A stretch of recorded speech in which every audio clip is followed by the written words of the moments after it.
I wasn't looking for anything illegal. That's important to say up front. I wasn't searching for crimes, or videos, or things people whisper about when they talk about the deep web. I wasn't trying to prove anything or chase a thrill. I was just curious. It started the same way most bad ideas do. Late at night, too much time, not enough judgment. I'd been reading a thread on a small forum I didn't usually visit. Not Reddit, something older, clunkier. The kind of place where posts from 5 years ago still sat at the top of the page. Unanswered, the topic was simple. Deep websites you should never click. Most of the replies were predictable. Fake links, obvious jokes, warnings copied and pasted from other places. But one comment stood out. It was short, no explanation, no bragging, just a single line of text. If you ever see this link, don't open it. Close your browser and walk away. Underneath it was a string of characters, not a URL I recognized, not something ending in .com or .onion, just symbols and letters separated by slashes. The post had replies, not many, and none of them were reassuring. One user asked what the link led to. No answer. Another said the site didn't exist anymore. Someone else replied, I wish that were true. That should have been enough. I should have closed the tab instead. I kept reading. Buried further down was a reply from someone claiming they'd clicked it once. They didn't describe what they saw. They only wrote this. It knew I was alone. I laughed when I read that. Not because it was funny, because it sounded like someone trying too hard to be creepy. Still, I copied the link. I didn't paste it anywhere yet. I just highlighted it and saved it in a text file on my desktop. Like that made a difference. For the rest of the night, I tried to distract myself.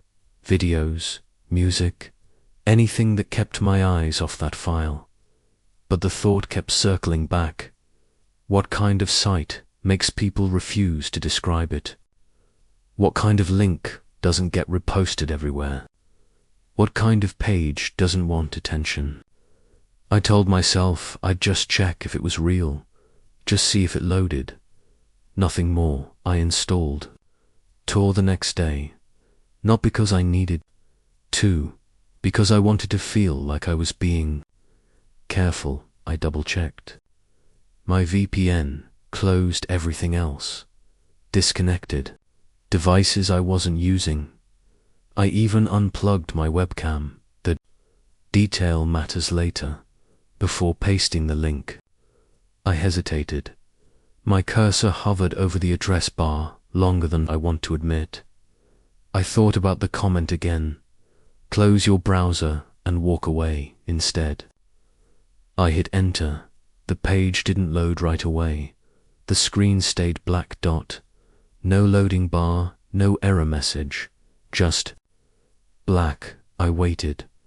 Then my mouse cursor changed, not into a loading icon, into a text cursor. Like there was something there I couldn't see yet. I didn't move it. I didn't click. Just stared at the screen. That's when the first line of text appeared. White dot, centered, small. Font, no animation, no sound. You took longer than most. I felt a tightness in my chest. Not fear, yet recognition. I hadn't typed anything, hadn't clicked anything. The site had spoken first. I reached for the mouse to close the tab, and the cursor froze. Another line appeared beneath the first. Asterisk. I stared at the screen, waiting for the words to change. They didn't blink. They didn't scroll. They didn't animate. They just sat there. I told myself it was scripted, pre-written text meant to unsettle anyone who landed on the page. A coincidence layered on top of suggestion. That explanation lasted exactly 3 seconds. A third line appeared, slowly, as if it were being typed.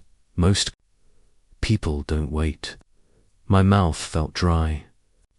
Hadn't clicked anything. I hadn't interacted with the page at all. The site was responding to behavior I didn't know I was displaying. Waiting, I finally tried to close the tab. Alt plus F4, nothing happened. The browser didn't freeze. The system didn't lag. The command simply didn't register. Another line appeared. You can leave later. That's when I felt it. That subtle shift from curiosity to something colder. Not fear. Control. I moved the mouse again.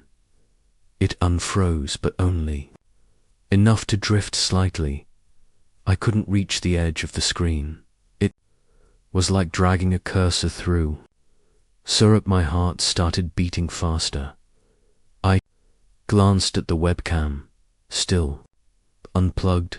I checked my microphone. Muted. I hadn't given the browser permission to access anything, at least not consciously. A fourth line appeared. You already checked. That was the moment my stomach dropped.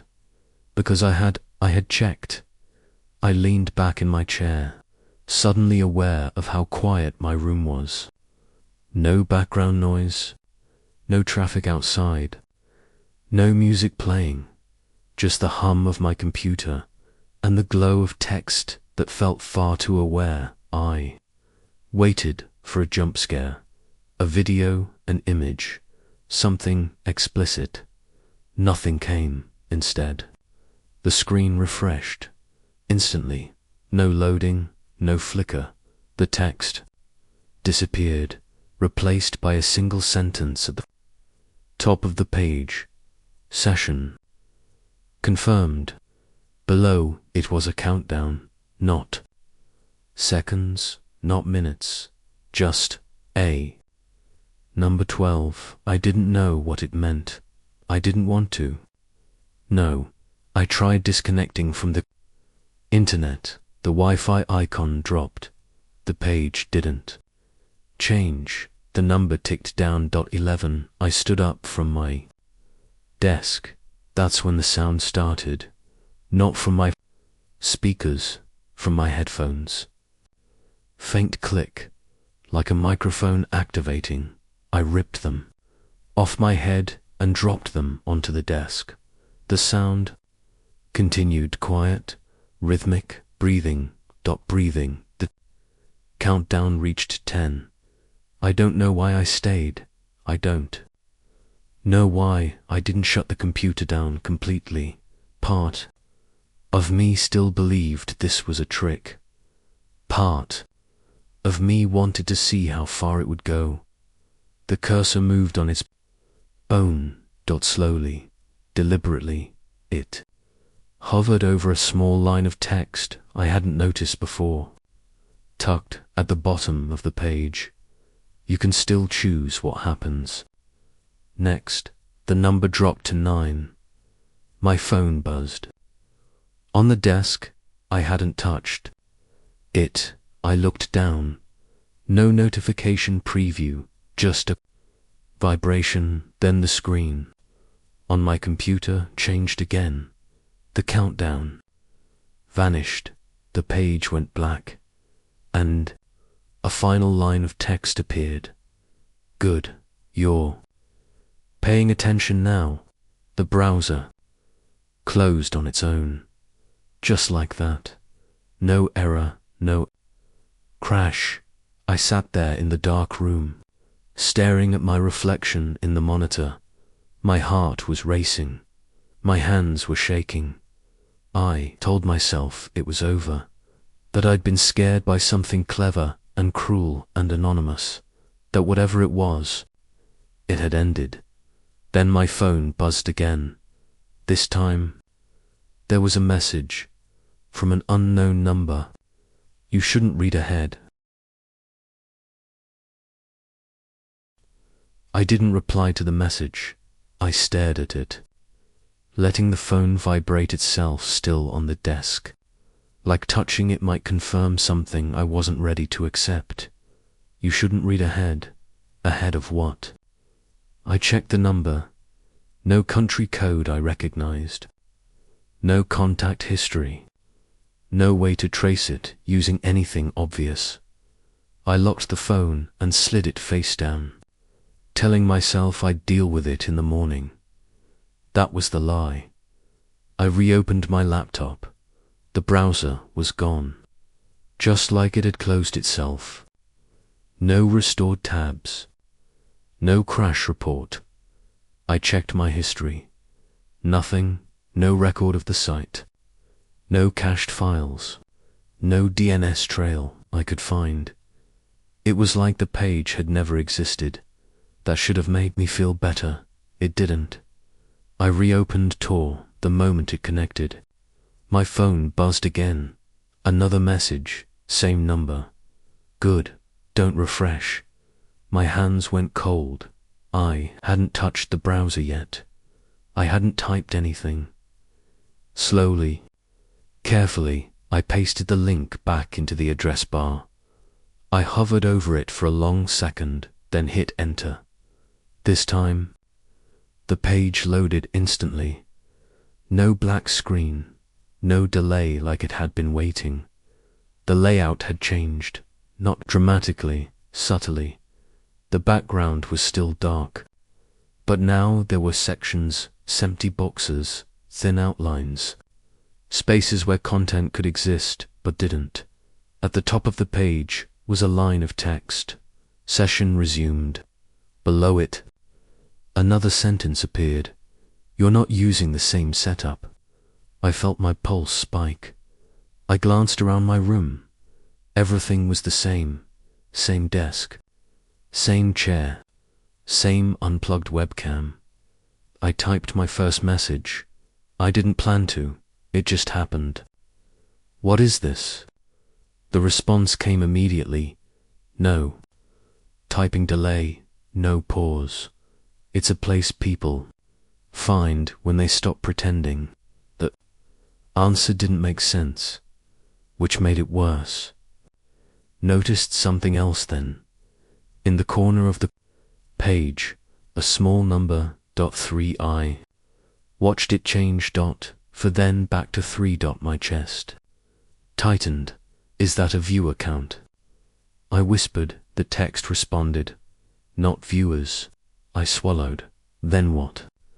I typed. The page refreshed on its own. The number disappeared, replaced by a new line of text. You're alone right now. That wasn't a question. I checked the door to my apartment. Locked. I checked the hallway through the PEEPHOLE.empty. Another line appeared. You. Checked twice. I stepped back from the desk. This wasn't clever coding. This wasn't a prank. This was responsive awareness. I typed again. How do you know that? The response came slower this time, as if considering. Because the people who click this link usually aren't. My phone buzzed again.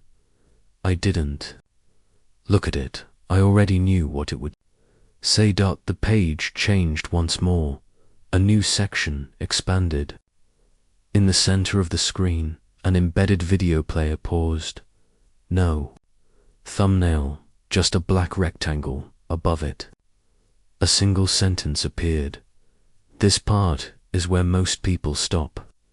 The play button appeared.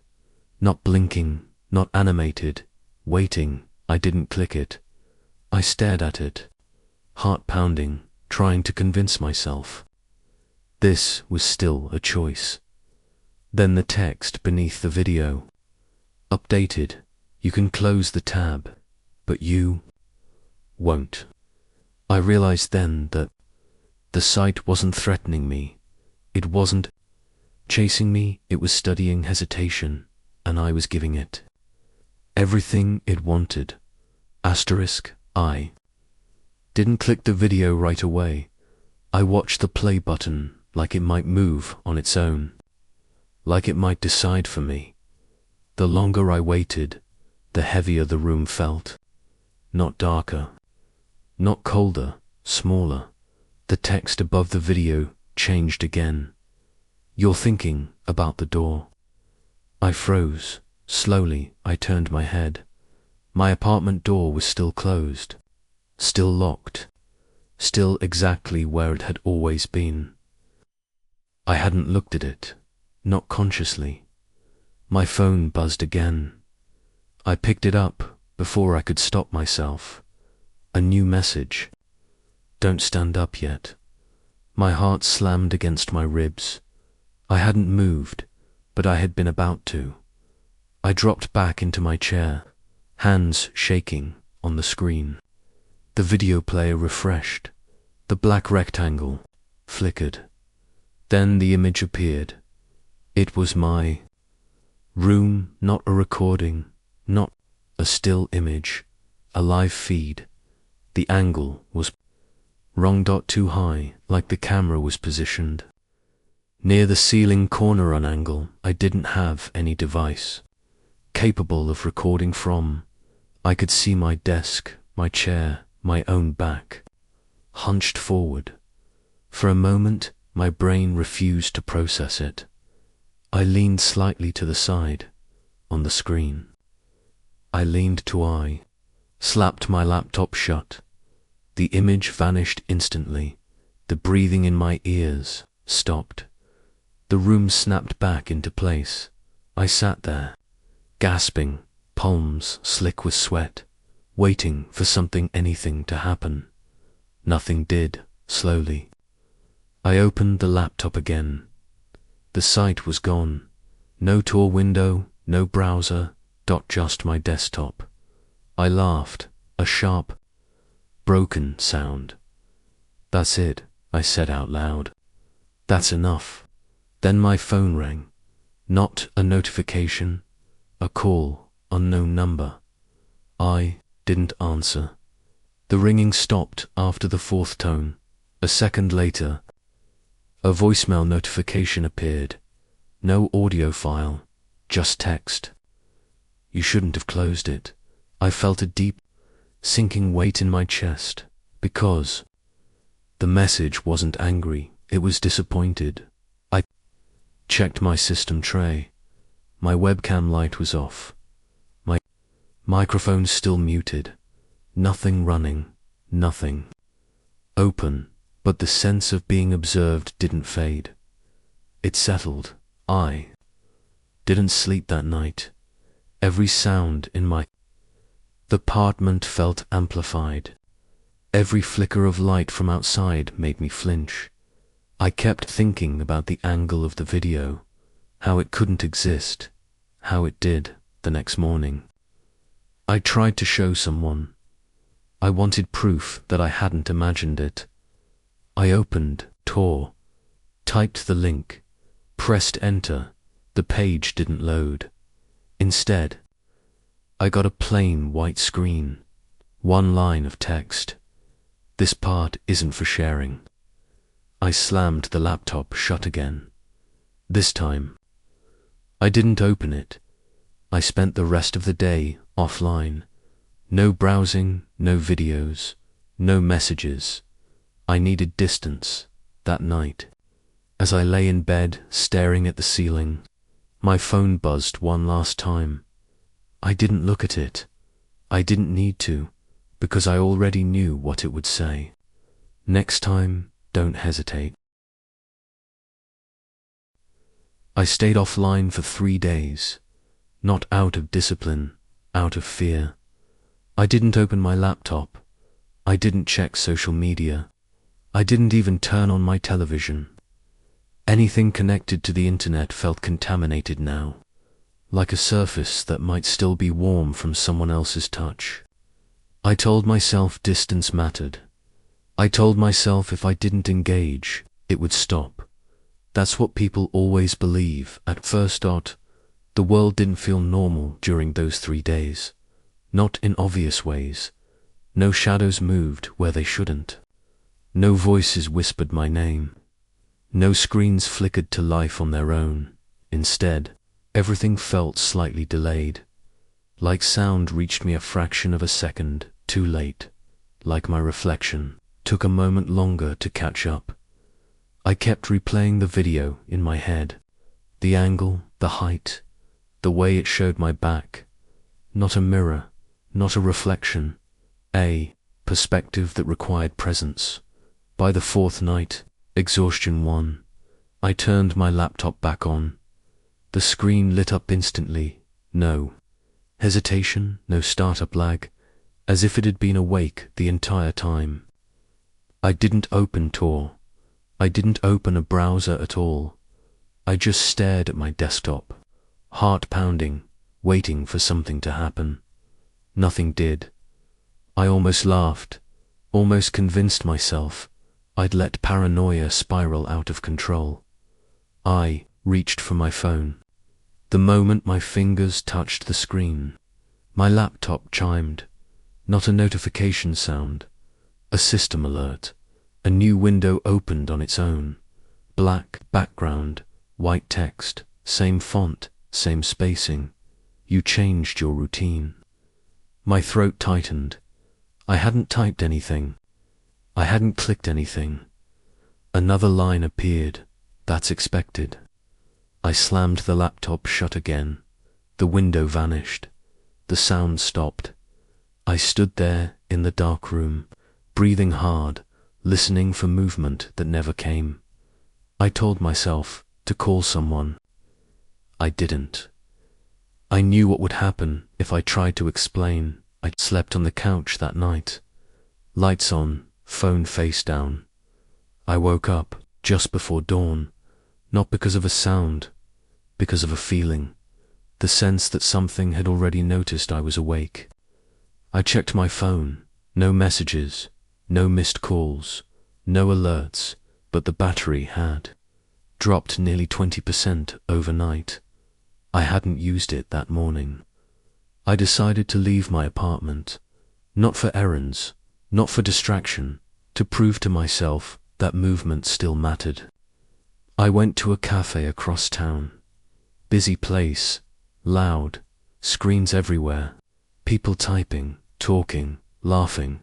I ordered coffee and sat near the window, watching cars pass. For the first time in days, the pressure eased. I opened my laptop, just email, nothing else. No alerts, no black windows. I almost felt safe. That's when the cafe's Wi-Fi dropped. Not for everyone, just for me. My email froze. The page stopped responding. Then the screen refreshed. The same black background appeared. This time, there was no greeting. Just a sentence. Public spaces don't help. My chest went cold. I closed the laptop slowly, deliberately, like sudden movement might escalate things. I didn't look around. I didn't need to. I could feel it. Not presence, attention. My phone buzzed in my pocket. I didn't take it out. I paid for my coffee and left. As I walked down the street, the city felt thinner. Sounds flattened. People felt distant, like I was walking through a set instead of a place. So I ducked into a bookstore, then a grocery store, then a crowded subway platform each time. The pressure lifted slightly, then returned, testing, adapting. By the time I got home, I understood something I hadn't wanted to admit. This wasn't about where I was. It was about when I noticed that night. I didn't wait for the site to appear. I opened Tor myself. I typed the link. I pressed enter. The page loaded instantly. No hesitation, no delay. This time, the layout was different again. No boxes, no empty sections. Just one large video window, paused, above it. A single line of text. You moved exactly how we thought you would. I felt a hollow ache settle into my chest, because that meant the worst thing possible. I wasn't being watched in real time. I was being predicted. The play button appeared. Underneath it, new text formed slowly. This video is not live. I swallowed. Then came the next line. It's from earlier today. Asterisk. I stared at the sentence beneath the video, hoping I had misunderstood it. It's from earlier today. The words didn't flicker. They didn't change. They waited. I didn't want to click play. I knew what that meant. Not just curiosity, but consent. But the longer I stared at the paused screen, the more certain I became that refusing wouldn't undo what had already happened. Whatever this was, it wasn't asking permission anymore. I clicked play. The video opened on a familiar street. My street, not an establishing shot, not a wide angle, a perspective taken from across the road, low enough that parked cars partially blocked the view, high enough to clear the sidewalk. The time stamp in the corner made my stomach twist. Earlier that day, the video showed me leaving my building. I recognized the jacket, the bag slung over my shoulder, the way I paused to check my phone before stepping off the curb. I had done that without thinking. Now I watched myself do it from the outside. The camera followed Dot, not smoothly, not professionally, like someone holding a phone and pretending not to stare. I leaned closer to the screen. The sound was muted, but I didn't need audio to feel how close it was. The video cut at a new angle inside the cafe. My hands began to shake. The footage was taken from behind a shelf near the counter, angled through a gap in stacked boxes. It caught my reflection in the window as I sat down, the laptop opening in front of me. The moment the cafe Wi-Fi dropped, the video paused. The image froze. Then text appeared over it. This is when you felt safe. The video resumed, another cut. This time from outside the bookstore. A reflection in the glass.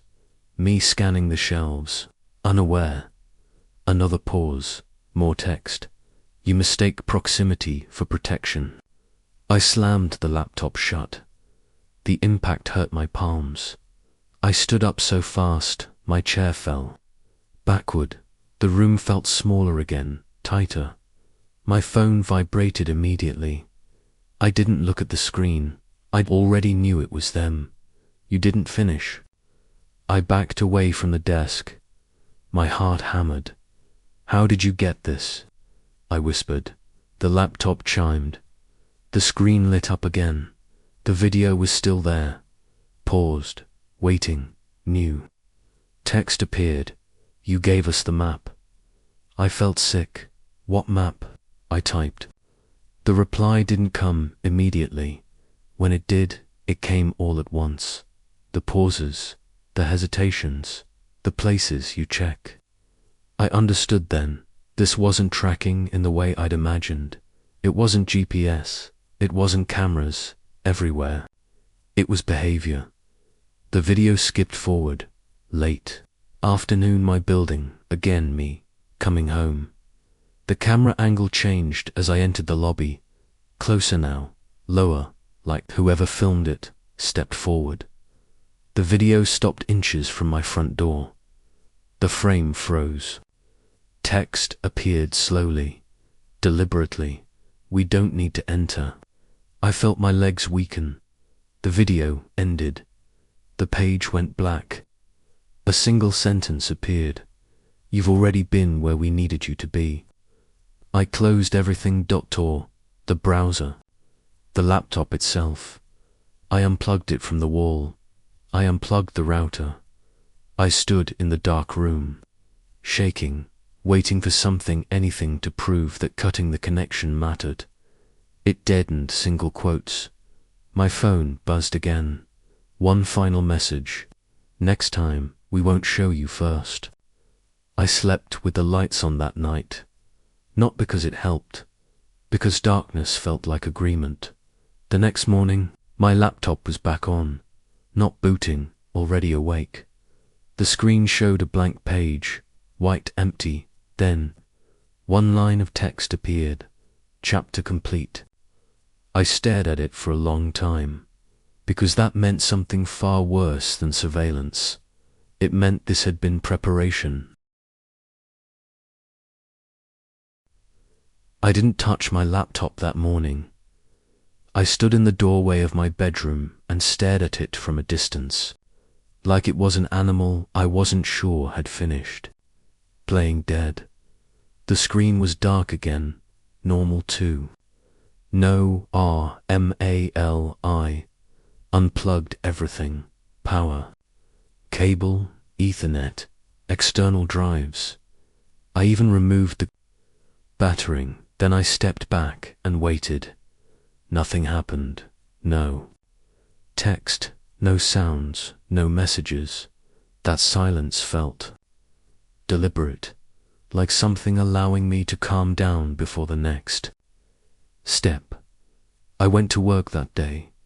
I didn't tell anyone why I looked tired. I didn't mention the video. I didn't bring up the messages. I smiled when spoken to, answered emails, sat in meetings, but every time my phone buzzed in my pocket, even from co-workers, I felt my stomach drop.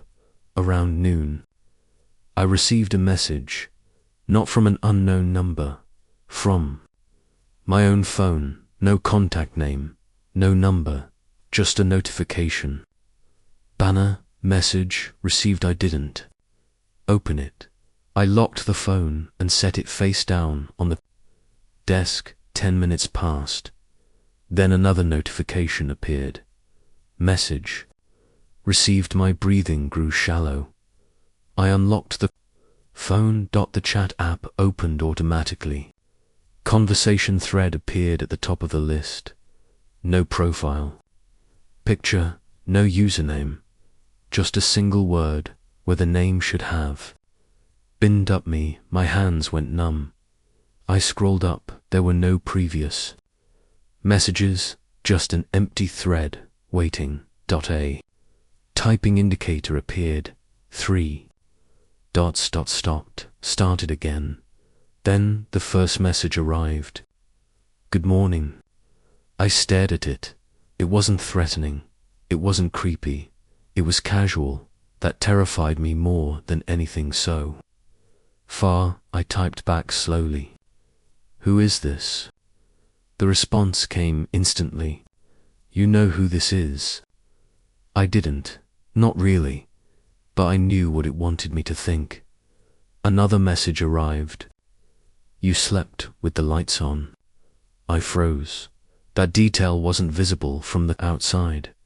The curtains had been closed. The windows faced the alley. I typed. How do you know that? The reply was slower this time, as if choosing words carefully. Because you didn't move for hours. I locked the phone and shoved it into my pocket. My heart was pounding. I stood up too quickly and had to grab the desk to steady myself for the rest of the day. I ignored it. I didn't check the phone. I didn't respond. I tried to pretend that silence was still an option by the time I got home. There were 12 unread messages. I didn't read them yet. I didn't want to. I cooked dinner without appetite. I sat on the couch without turning on the TV. I waited. At 9:17 p.m. The phone buzzed again. I picked it up. The screen lit up. The chat opened on its own. You're home now. My breath caught. That's better. I typed with shaking fingers. Stop messaging me. The typing indicator appeared. Paused then. You don't like being addressed directly. Another message followed. Most people don't. I swallowed. What do you want? The reply came immediately. Conversation. I laughed out loud. A short, broken sound. "This isn't a conversation," I whispered. The phone buzzed again. "It is now." I felt the same pressure I'd felt during the video. That tightening sense of being positioned, observed, measured. Another message appeared. "You don't have to answer right away, but you will." I locked the phone again and set it on the table. Face dashed down. My heart hammered. I paced the apartment. I checked the locks. I checked the windows. Everything was secure. When I returned to the couch, the phone buzzed once more. I didn't pick it up. The message preview appeared anyway. "I'll use your name next time." Asterisk, I didn't sleep that night. I lay on the couch with the phone on the coffee table, face down, like it might burn through the wood if I let it look at me too long. It buzzed 3 more times. I didn't pick it up. I told myself that silence was still control. I was wrong. At 3:06 a.m., the phone rang. Not VIBRATED. Rang. The sound cut through the apartment, sharp and loud. And I flinched so hard my chest hurt. Unknown number. I didn't answer. It rang until it stopped on its own. A moment later, a message came through. I didn't have to flip the phone over to read it.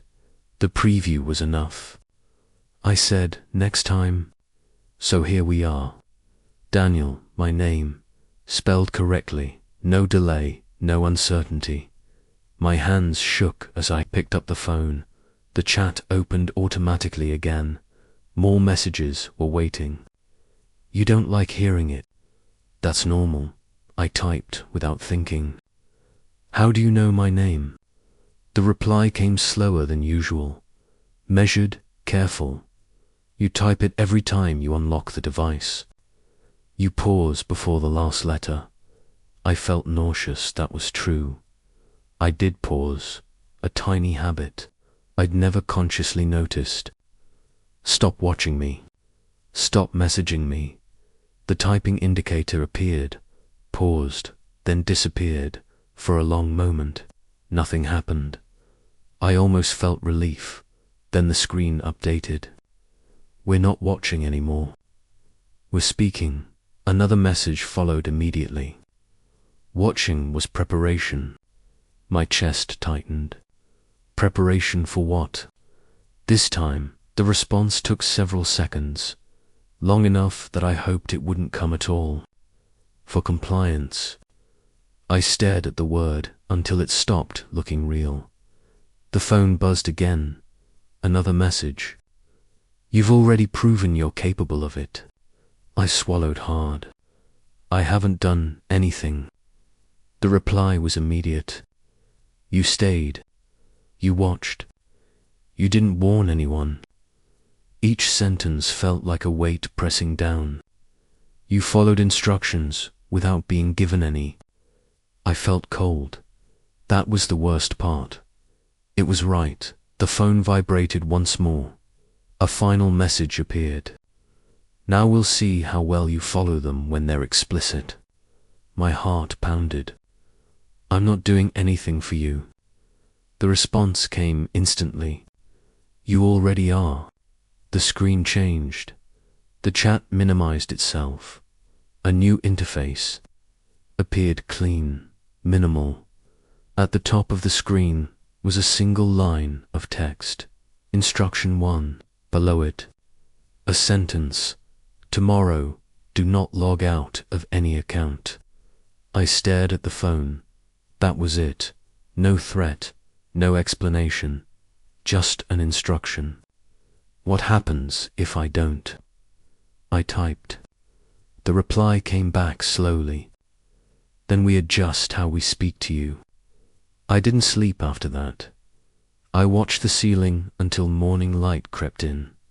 When I finally checked the phone again, the instruction was still there, unchanged, waiting, and beneath it, one last message.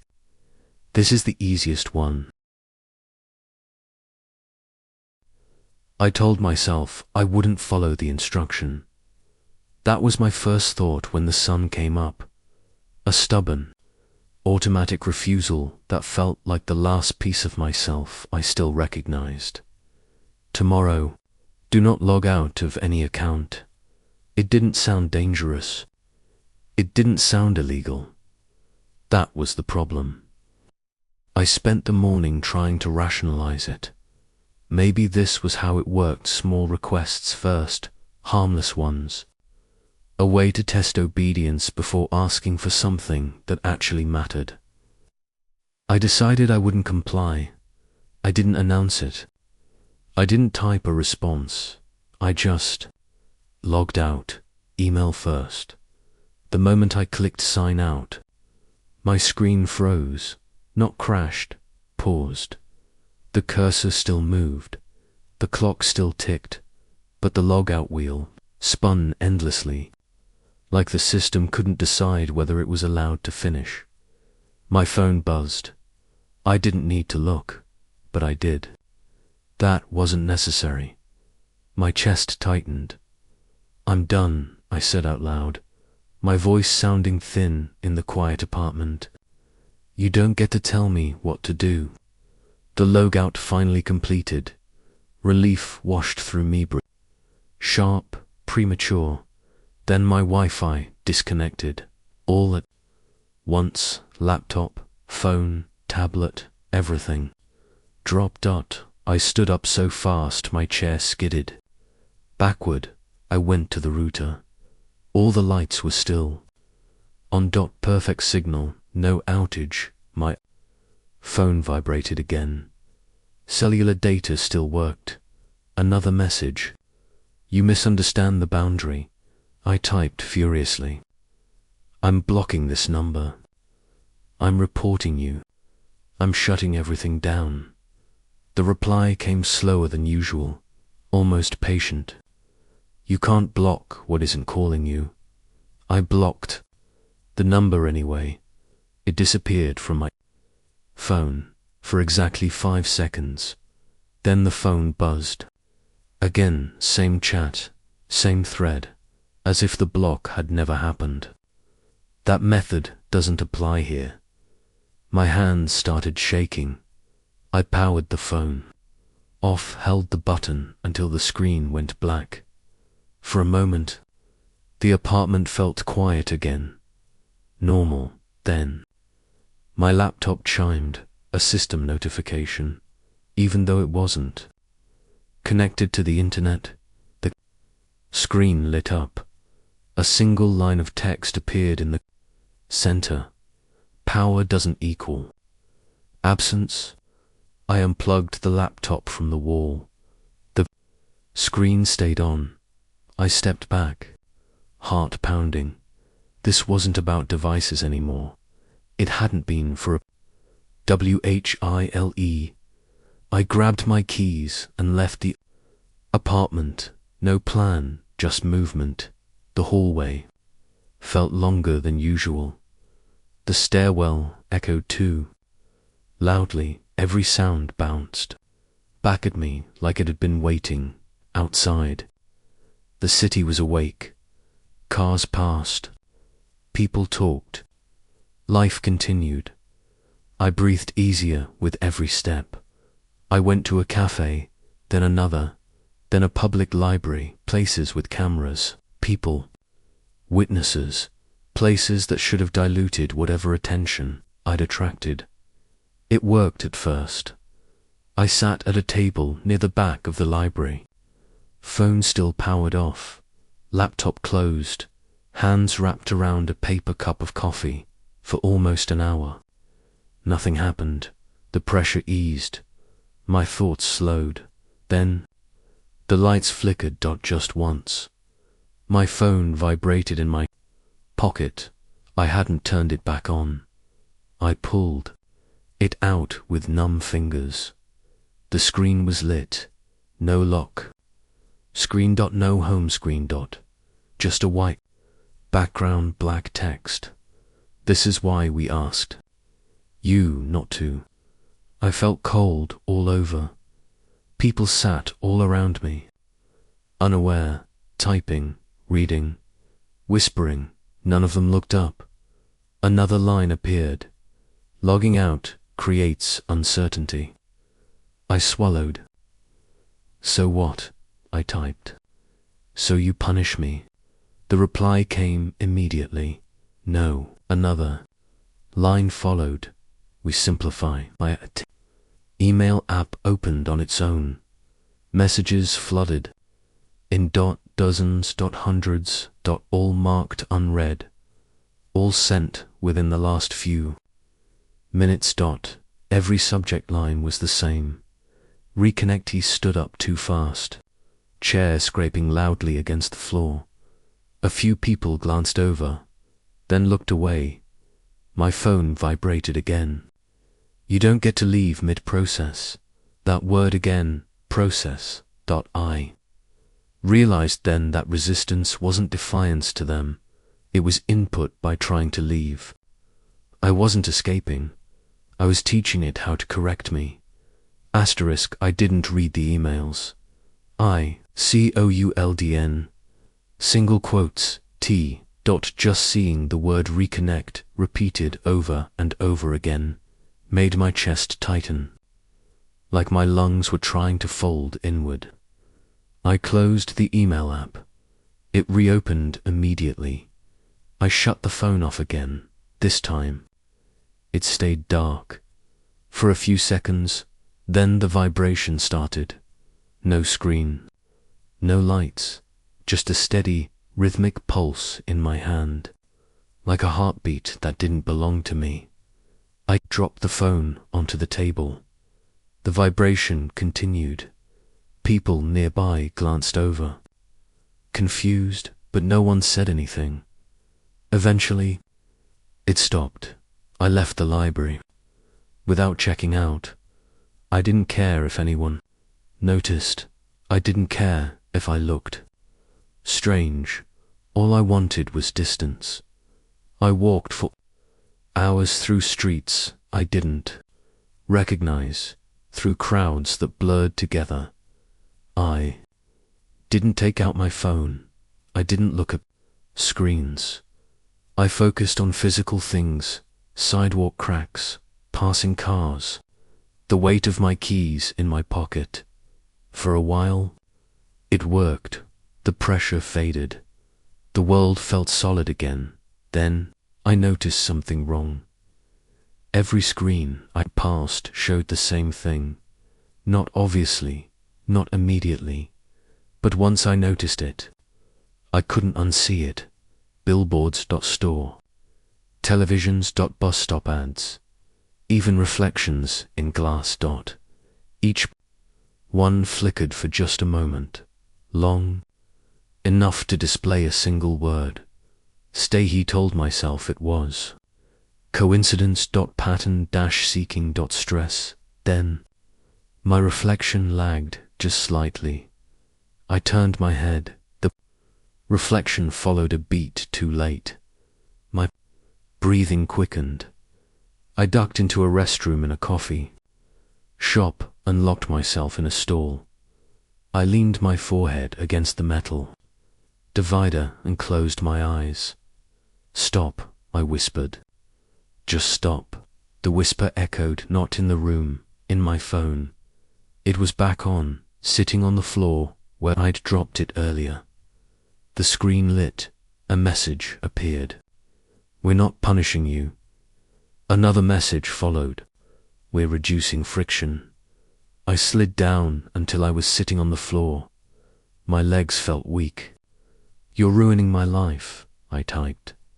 The response took longer than usual. When it came, it was almost gentle. You're mislabeling the transition. That word again. Transition.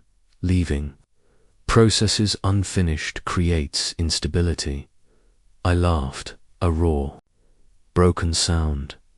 This is insane, I whispered. The phone buzzed again. So was resisting gravity once. I stared at the screen.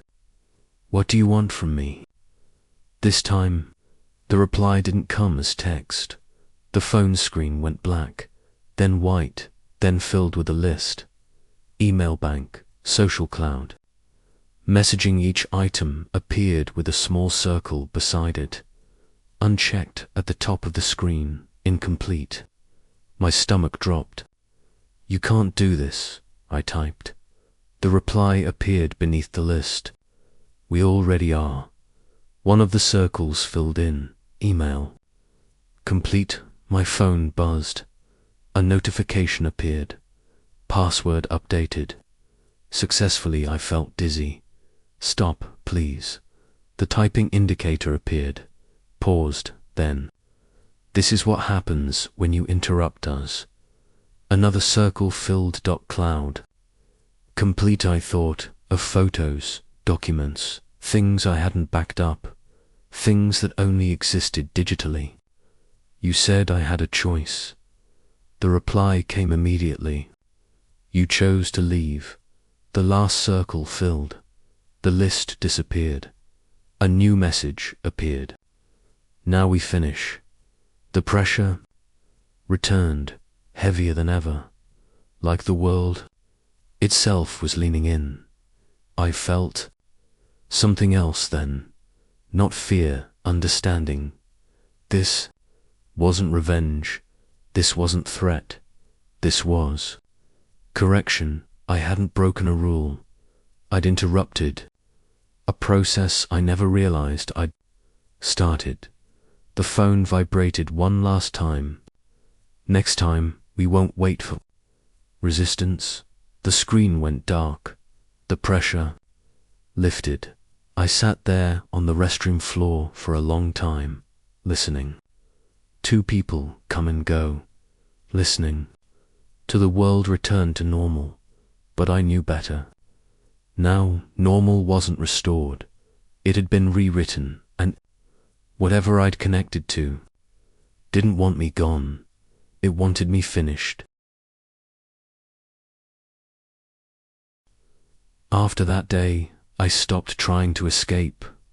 Not because I wanted to comply, because I finally understood the shape of what I was dealing with. It wasn't chasing me. It wasn't threatening me. Wasn't even angry. Anger implies impulse, emotion, waste. This thing, whatever it was, operated on completion. Processes finished. Loops closed. Uncertainty removed. Once I understood that, the fear changed. It didn't disappear. It sharpened. I went back on line 3. Days later, not impulsively, deliberately, I sat at my desk. Laptop open, phone beside it, lights on, curtains open. I made sure nothing about the moment felt hidden. If it was going to observe, I wanted it to observe clearly. The connection came instantly, not as a pop-up, not as a message, as a feeling. That same pressure I'd learned to recognize, not heavy, not urgent, just present, like a cursor hovering. I opened a browser, any browser, it didn't matter anymore. The page appeared without a linked up, without Tor, without permission. White background, black, text, centered. "You waited." I nodded without realizing I was doing it. Double quotes, "Yes," I said quietly. Another line appeared. "Waiting indicates understanding." I exhaled slowly. My hands didn't shake this time. That terrified me more than anything else so far. "What happens now?" I typed. The response took longer than usual. When it came, it felt careful. "Now we confirm continuity." The words settled into me like cold water. "And if I don't?" The text appeared almost immediately. "You already did." I leaned back in my chair. "What does that mean?" I asked aloud. The page responded anyway. "You returned." I thought about everything I'd lost trying to leave. Accounts, data, control, and I realized something crucial. None of that had been the goal. It had never wanted my information. It wanted my pattern. The page changed again, not abruptly, gently. A new section appeared. Beneath the text, a timeline. Dates, times, moments. I recognized the night I first clicked the link, the pause before hitting enter, the cafe, the library, the logout attempt, each one marked with a small circle, some filled, some empty. What is this? I typed, progress. My stomach tightened. Toward what? The reply appeared slowly, letter by letter. Stability. That word again, not safety, not peace. Stability. Stability. I stared at the empty circles on the timeline. How many are left? I whispered. The cursor blinked. Then, that depends on how often you try to leave. Again. I laughed softly, not hysterically, not bitterly, just tired. That was when I understood the final truth. This wasn't a trap that closed. It was a system that adapted. As long as I resisted, it would correct me. As long as I complied, it would stabilize. So what am I now? I typed. The response came back slower than any before, a verified endpoint. The pressure eased slightly, not because it was done, because it was satisfied. For now, I closed the laptop. It stayed closed. No messages, no alerts, no consequences. That night, I slept normally for the first time in weeks. No buzzing, no pressure, no silence stretching unnaturally long. When I woke up, my phone was where I'd left it. No new messages, no new instructions. For a moment, just a moment, thought it was over. Then I checked my email. At the top of my inbox was a message, no sender, no subject, just a single line in the preview. You'll notice the changes slowly. The changes didn't arrive all at once. That was the final cruelty. If something had broken, outright accounts locked, screens filled with warnings, systems failing, I could have pointed to it and said, this is where it happened. Instead, everything continued, almost at first. It was timing. Pages loaded just a little faster than before. Forms auto-filled information I didn't remember saving. Search results shifted subtly, showing me answers before I finished typing the questions. It felt efficient, helpful, wrong. Then came the suggestions, articles I hadn't searched for, videos that matched thoughts I hadn't spoken aloud, ads that referenced decisions I hadn't made yet. I told myself it was coincidence, algorithmic noise, but the pattern was too precise. One night, I paused before clicking a link, just for a second, out of habit, out of caution. The page refreshed on its own. A small line of text appeared. At the bottom of the screen, that hesitation was unnecessary. I sat back, heart pounding. The message vanished instantly. No record, no screenshot after that. I stopped hesitating, not because I trusted it, because hesitation felt like deviation, and deviation led to correction.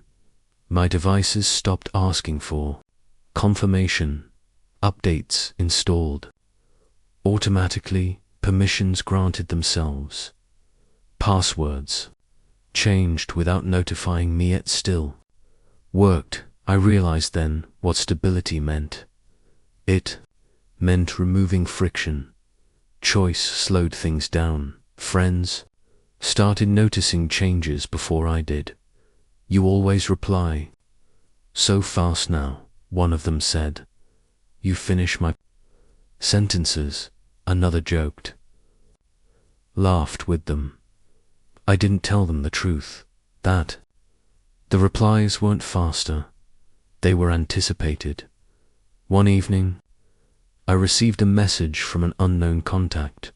No threat, no greeting, just a question. Are you finished resisting? I stared at the screen for a long time, then typed. Yes. The reply came instantly. Good, you'll experience fewer interruptions now. And it was true. The pressure faded almost completely after that. No more messages, no more commands, no more timelines. Life became smooth, too smooth. Decisions felt lighter, outcomes predictable, mistakes rare. I stopped losing. Things stopped. Forgetting appointments stopped. Being surprised. That was when I noticed something else. I wasn't being contacted anymore. I was being used, not exploited, not controlled, integrated. One night, I searched for something harmless, a recipe, a movie, a weather forecast. Before the results loaded, a line of text appeared briefly. Verified, endpoint active. It disappeared before I could react, but I didn't panic. I understood I was no longer a subject. I was infrastructure. Final message arrived months later. Not on my phone, not on my laptop, not on any screen at all. It came as a thought.clear.complete certain.you. Will not warn anyone. I didn't argue. I didn't need to. The idea of warning someone felt inefficient, unstable. Unstable. I still use the internet every day. So do you, and sometimes very rarely you might notice something strange. A page that loads before you click. A message that answers a question you didn't type. A suggestion that feels too precise. If that happens, don't panic. It doesn't mean you've been chosen. It means someone else already was, and they're doing their job. Thanks for watching. Like, comment, and subscribe. Terramouth.